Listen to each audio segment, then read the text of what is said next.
નમસ્કાર દર્શક મિત્રો, ફાસ્ટ ન્યૂઝ ઇવનિંગ બુલેટિનમાં હું ઉદય રાવલ આપનું સ્વાગત કરું છું। બુલેટિનની શરૂઆત કરીશું ઉમરગામના મુખ્ય સમાચારોથી। વલસાડ જિલ્લામાં 2 દિવસથી મેઘરાજા મન મૂકીને વરસી રહ્યા છે। તાલુકામાં વર્ષો જૂના પાણી ભરાવાની સમસ્યાથી પીડાતા વિસ્તારોમાં રહેતા લોકો માટે હવે સ્થિતિ કફોડી બની છે।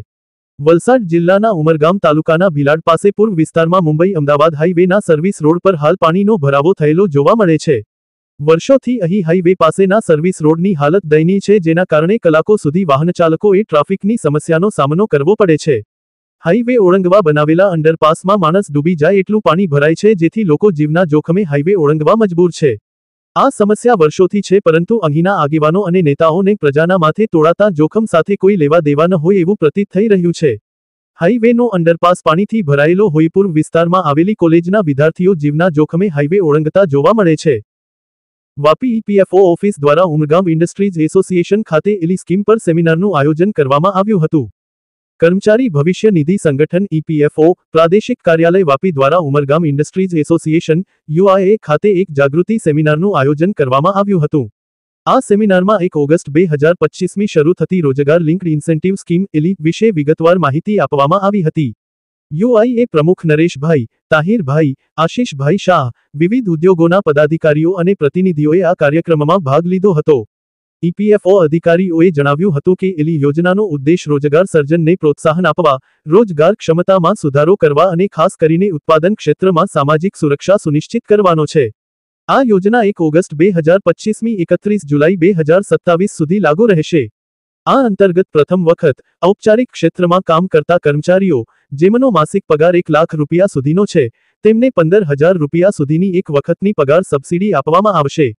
યોજનાનો ઉદ્દેશ્ય દેશમાં 2 વર્ષના સમયગાળામાં 3.5 કરોડથી વધુ નોકરીઓના સર્જનને પ્રોત્સાહન આપવાનો છે। 66,447 કરોડનો ખર્ચ 1 ઓગસ્ટ 2025મી 31 જુલાઈ 2027 વચ્ચે સર્જાયેલી નોકરીઓ પર લાભો લાગુ થશે। ઉમરગામ તાલુકાના સરીગામ ખાતે યુવા ભાજપ દ્વારા કારગિલ દિવસ નિમિત્તે વીર શહીદોને પુષ્પાંજલિ અર્પણ કરવા કાર્યક્રમનું આયોજન કરાયું। કારગિલ વિજય દિવસ અંતર્ગત ધારાસભ્ય રમણલાલ પાટકરના માર્ગદર્શન અને તાલુકા ભાજપ સંગઠન પ્રમુખ ડોક્ટર નીરવભાઈ શાહની અધ્યક્ષતામાં સ્વાતંત્ર્ય સેનાની અને મહાપુરુષોની પ્રતિમાની પુષ્પાંજલિનો કાર્યક્રમ તાલુકા ભાજપ યુવા મોરચા દ્વારા ઉમરગામ તાલુકા ભાજપ કાર્યાલય સરીગામ ખાતે રાખવામાં આવ્યો હતો। કાર્યક્રમમાં વલસાડ જિલ્લા પંચાયત બાંધકામ સમિતિ અધ્યક્ષ ભરતભાઈ જાદવ, તાલુકા પંચાયતના ઉપપ્રમુખ વિલાસભાઈ ઠાકરિયા, સંગઠન મહામંત્રી સતીશભાઈ કારભારી, મહામંત્રી ચેતનભાઈ રાઉત, તાલુકા પંચાયતના પૂર્વ પ્રમુખ રમેશભાઈ, નરેન્દ્ર મોદી વિચાર મંચના જિલ્લા પ્રમુખ મનમોહનભાઈ શાહ, તાલુકા સંગઠનના હોદ્દેદારશ્રીઓ, ચૂંટાયેલા જનપ્રતિનિધિઓ તથા કાર્યકર્તા મિત્રો હાજર રહ્યા હતા।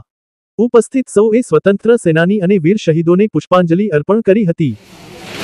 આજે 26 જુલાઈ કારગિલ વિજય દિવસ નિમિત્તે પૂરા દેશમાં જે જવાનોએ કારગિલ યુદ્ધમાં જે શહીદ થયા છે એમના સન્માનમાં કારગિલ વિજય દિવસ મનાવવામાં 26 જુલાઈ એટલે કારગિલ વિજય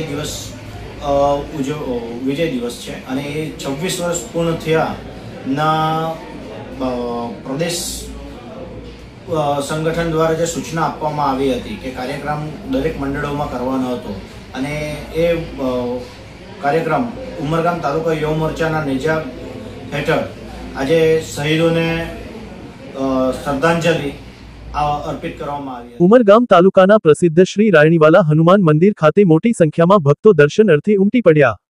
ઉમરગામ તાલુકામાં પવિત્ર શ્રાવણ માસના પ્રથમ શનિવારે પ્રસિદ્ધ શ્રી રાયણીવાલા હનુમાન દાદાના દર્શન કરવા મોટી સંખ્યામાં ભક્તો કલગામ ખાતે આવી પહોંચ્યા હતા। દર વર્ષે શ્રાવણ મહિનામાં ભક્તો પગપાળા શ્રી રાયણીવાલા હનુમાન દાદાના દર્શન કરવા આવતા જોવા મળે છે। આજે પણ ઉમરગામ તાલુકા સહિત દમણ, સેલવાસ, મહારાષ્ટ્ર વિસ્તારમાંથી મોટી સંખ્યામાં ભક્તો દર્શન અર્થે આવી પહોંચ્યા હતા। ભક્તોને અગવડતા ન પડે તે માટે મંદિર ટ્રસ્ટ દ્વારા રેલિંગ મૂકવામાં આવી છે। સુરક્ષા સંદર્ભે સીસીટીવી કેમેરા સહિતની સુવિધા પ્રસ્થાપિત કરાઈ છે। કાયદો અને વ્યવસ્થાની સ્થિતિને ધ્યાને લઈ મરીન પોલીસ મથકના પીઆઈ પ્રવીણભાઈ વળવી તથા પોલીસના જવાનો ખડેપગે ફરજ બજાવતા જોવા મળ્યા હતા। ભક્તોને સુવિધા ઉપલબ્ધ કરાવવા શ્રી રાયણીવાલા હનુમાન દાદાના દર્શન કરી સામે રામજી મંદિર તરફ જવા બ્રિજની સુવિધા ઉપલબ્ધ કરાવાઈ છે। આજે વહેલી સવારથી જ હજારોની સંખ્યામાં ભક્તોએ શ્રી રાયણીવાલા હનુમાન દાદાના દર્શન કરી ધન્યતા અનુભવી હતી। સૌપ્રથમ શ્રાવણ માસના પ્રથમ શનિવારે કલગામ હનુમાન મંદિર ટ્રસ્ટ દ્વારા હનુમાન દાદાના દર્શન કરવા આવતા તમામ ભક્તજનોને શ્રાવણ માસની શુભકામના। આ વર્ષે શ્રાવણ માસની અંદર 4 શનિવારની જગ્યા પર 5 શનિવાર આવેલ છે અને જ્યારે પ્રથમ શનિવાર હોય તો દર વખતે લાખોની સંખ્યામાં ભીડ થતી હોય તો વ્યવસ્થામાં થોડી ઉણપ રહેતી હતી। પછી દર્શનાર્થી અને ગયા લગભગ હનુમાન જયંતિ પર બહુ ભીડ હતી તે વખતે પોલીસ સ્ટાફને બધા રજૂઆતો કરી અને ટ્રસ્ટવાળા ભેગા કે આપણે એક રેલિંગનું આયોજન વ્યવસ્થિત કરીએ તો આર્કિટેક્ચર દ્વારા એક પ્લાન બનાવીને આપવામાં આવ્યો તો તમે અત્યારે જોઈ રહ્યા છો કે ટ્રસ્ટ દ્વારા આ દર્શનાર્થી ભાઈઓ બહેનોને કોઈ તકલીફ ન પડે, ધક્કામુક્કી નહીં થાય અને વ્યવસ્થા જળવાય એટલે આ વખતે એક રેલિંગનું આયોજન કર્યું છે। રેલિંગમાંથી આપણે હનુમાન દાદા મંદિરના દર્શન કરવા જવાના, પછી ગોળ પ્રદક્ષિણા ફરીને તમે એક આપણે બ્રિજ બી બનાવ્યો છે ત્યાંથી રામ મંદિરમાં દર્શન કરવાનું બહાર એટલે 1 વે ટાઈપનો જેના કરીને કોઈ ધક્કામુક્કી નહીં થાય, મોબાઈલ ચોરી કે પર્સ કે બીજી કોઈ તકલીફ નહીં આવે એ વ્યવસ્થા સારામાં સારી આ વખતે દર વખતે કરવામાં આવી છે। વલસાડ શહેરમાં વરસાદી માહોલમાં એક તોતિંગ વૃક્ષ પડતા મોપેડ પર સવાર એક વિદ્યાર્થીનું મોત નીપજ્યું હતું। ઘટનાને પગલે આસપાસના વિસ્તારમાં દોડધામ મચી ગઈ હતી। વલસાડ શહેરમાં વરસાદી માહોલ જામ્યો છે। પોલીસ હેડ ક્વાર્ટર નજીક રસ્તા પર આવેલું એક તોતિંગ વૃક્ષ પડ્યું હતું। એ સમયે આ રોડ પરથી એક મોપેડ પર 3 વિદ્યાર્થીઓ પસાર થઈ રહ્યા હતા। વિદ્યાર્થીઓ પર વૃક્ષ પડતા ત્રણે નીચે દબાતા ત્રણેયને ઈજા થઈ હતી। દ્રશ્યો જોઈ આસપાસના લોકો દોડી આવ્યા હતા અને ઈજાગ્રસ્ત વિદ્યાર્થીઓને સારવાર માટે હોસ્પિટલમાં ખસેડવામાં આવ્યા હતા। ઘટનામાં એક વિદ્યાર્થીને ગંભીર ઈજા થઈ હોવાથી વિદ્યાર્થીનું કરુણ મોત નીપજ્યું હતું। ઝાડ પડવાને કારણે વિદ્યાર્થીના મોતના બનાવથી સમગ્ર શહેરમાં ચકચાર મચી ગઈ હતી। ઘટનાની જાણ થતાં જ ફાયર બ્રિગેડ સહિત પાલિકાની ટીમ પણ સ્થળ પર પહોંચી હતી અને વૃક્ષને હટાવવા માટેની કામગીરી કરવામાં આવી હતી। આજ રોજ 12:30 બાજુ આ દુકાન જે જલારામ પ્રોવિઝન સ્ટોર છે તેમના માલિક રૂપેશભાઈનો મારા પર ફોન આવ્યો ને કીધું કે દુકાનના બહાર જે ઝાડ છે જૂનું 100 વર્ષ જૂનું તે પડી ગયું છે તો તેના માટે તો હું પહેલાં તો ફાયર બ્રિગેડને ફોન કર્યો તેમણે કીધું કે હું આવું છું, આવતા જ હતા પણ પાછો ફોન આવ્યો અને એમણે કીધું કે 3 જણા દબાઈ ગયા છે, તમે જલ્દી આવો। ત્યાર પછી હું એમ્બ્યુલન્સને પણ ફોન કરી, જીબીને પણ ફોન કર્યો કે વાયર તૂટી ગયા હતા એટલે તેના માટે પણ આવ્યા ત્યાં સુધી એ લોકોએ એમ્બ્યુલન્સમાં મોકલાવી જ દીધા હતા પણ જે 3 બચ્ચાઓ જે દબાઈ ગયા હતા, 2 છોકરાઓ હતા, 1 છોકરી હતી, 3 એક જ ગાડી પર હતા પણ એમાં અત્યારે હાલમાં જ ફોન આવ્યો ને સમાચાર એવા છે કે છોકરીને વધારે વાગ્યું હતું પેટમાં ને તેના લીધે ખરાબ સમાચાર છે। એમ્બ્યુલન્સ હવે આપણે જોઈએ તો અહીંયા આ જે સ્થળ છે હેડક્વાર્ટર રોડ તો 4 વ્હીલ કે એમ્બ્યુલન્સ કે એવી મોટી ફાયરની ગાડી આવવા માટે એક જ રસ્તો છે સાલીલા મોલ। અત્યારે તમને પણ ખબર છે કે રસ્તો હાલત કેવી છે। વલસાડ જિલ્લામાં વધુ એક વખત રહેણાંક વિસ્તાર નજીક દીપડો દેખાવાની ઘટના બની હતી। ધરમપુરના રહેણાંક વિસ્તારમાં એક દીપડો રસ્તા પર આંટા મારતો દેખાયો હતો।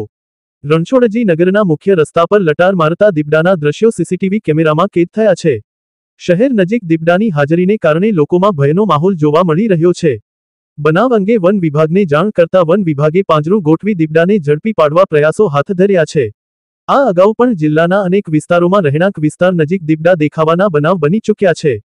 ખોરાકની શોધમાં દીપડા જેવા હિંસક પ્રાણીઓ જંગલ છોડી અને હવે રહેણાંક વિસ્તાર નજીક દેખાવાના બનાવો ચિંતાનો વિષય બની રહ્યા છે।